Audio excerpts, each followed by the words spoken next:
Alright guys, so you've seen the previous videos of the work that we've been doing, clearing land and making room. And making room for what, you say?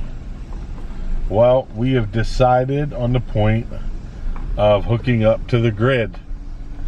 Now we always have option to go off grid. We don't have to be on grid, but at the time it's going to be a big help for Amy and me both to be on grid to build the house and get some stuff done. So over to your right, you're going to see a pole that we had to clear out around to have the power pole dropped. And we're going down the road a little bit. All right, so we're going to go down here and you're going to see there's another pole directly in front of you. You should be able to see it pretty crystal clear. And that's a pole that we just had brought in on Thursday. Yes, Thursday. Thursday we finally hooked up to the grid. And let me tell you, a game changer. And there it is, guys. We're hooked up to power. The cabin now has full force of power. Alright guys, so as you've seen, as we're coming down the road, you saw the power poles. Look, we spent a lot of money, a lot of time getting this area cleaned up to get power out here. Now we are not, you know, off-gridders. We are living in the country and being modern steaders out here. We're going to have a garden, we're going to have animals. We're going to do everything as natural as possible.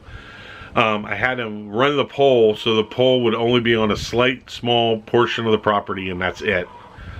And anything that we do from here on in for that will all be underground. I don't want anything up above. I don't want poles hanging. I don't want wires hanging everywhere. I didn't even want the light on it because I didn't want the light shining down. You know, I like it out here. As you can hear, there's no more generator. It's quiet. It's a game changer for us because now I can really go to town. I mean, to run a generator all day, to run tools and saws, you know, to build our house, it's just going to take too much power. So I made it so this way we have power, we have instant hookup. I can run the saws, I can run whatever we need to build the house, and we can start getting started on that. Now that'll be coming up, hopefully, I'm thinking maybe late this fall or beginning of winter. Yes, I'm going to build it in the winter time. Here during the winter time, sometimes you get snow, sometimes you don't. I can at least get the pad down, let the pad settle. I can put some block in and put my concrete forms in and get all that stuff done. And then early fall or beginning of fall is when, or beginning of spring, excuse me, spring is when we'll really start getting at the house, building it, putting the walls up, drying it in.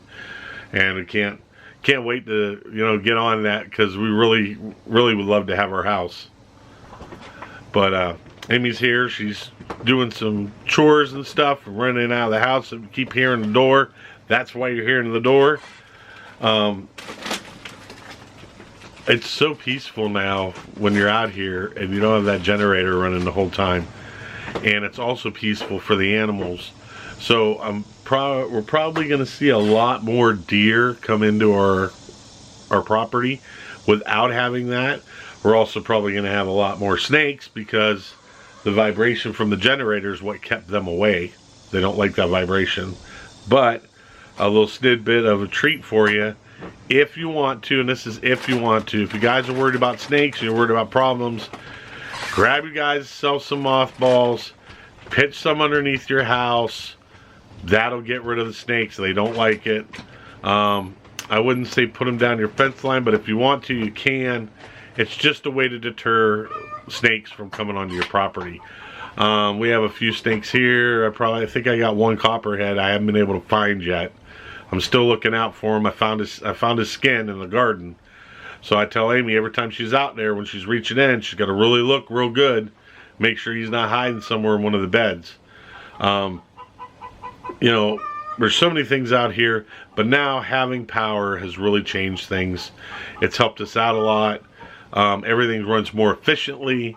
We'll spend a lot less money. We're running a generator here at the homestead, and the generator was costing us about $490 a month. Tell me if that ain't just dumb. So power here a month, 60 to 70 for us. So we don't use that much power. So if you take the ratio of the money spent and the money saved, it was worth doing it and having it done. We have the generator as a backup, as a fall on. So if something happens, we lose power out here in a snowstorm or something like that, we'll always go right back to the generator, kick the generator on. It'll get us through until they get the power restored here. We also have a wood stove, so we will never freeze. We'll always have the wood stove. And when we build the house, we are putting in a gigantic fireplace. So we will have that, and I mean a gigantic fireplace. Excuse me. So as you can hear, Hay's always got to get on this sculpt to me, doing something or talking on here. Well, guys, now you know what one of the big ventures was that we did, and we finally got it finished, and they just finished setting everything up and turned on the power a day before Desmond leaves. A day before Desmond leaves.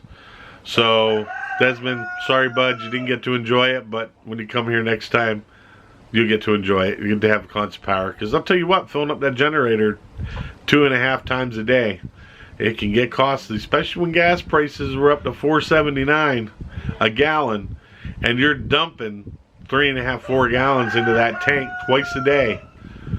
It's a costly factor. Power was the right decision for us. May not be for you, but for us it was. So at that point, guys, this is Swisher Family Farm.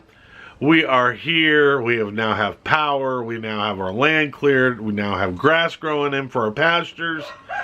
We are moving along. So if you're interested and would like to follow us, we would really appreciate it. We're trying to get our subscribers up there. It'd be really neat to actually be able to do a live one-on-one so we could answer your questions and see all the comments you guys have. And wow, I can imagine that's one of my goals. An update. I haven't had my appointment yet with the doctor for my cancer. We're going to have that in about 2 weeks. So I got 2 more weeks to go, and then we'll go from that verdict there. But I am not going to stop making videos just because I got that. I'm going to keep making videos because it's a legacy that not only my kids will get, but you'll be able to watch. And maybe I'll teach you something. Maybe I won't. Maybe you'll look and just say, that's fine. Well, guys, I got to go. I got chores to do. Don't forget that subscribe button, that thumbs up. And the more of our videos you watch, the more the analytics work out, the better it is for us, the better chance we have to be placed up around everybody else and not sitting at the bottom. At that point, guys, I'm out of here. I got to go. I got work to do. I'll see you. God bless, and always remember, family first.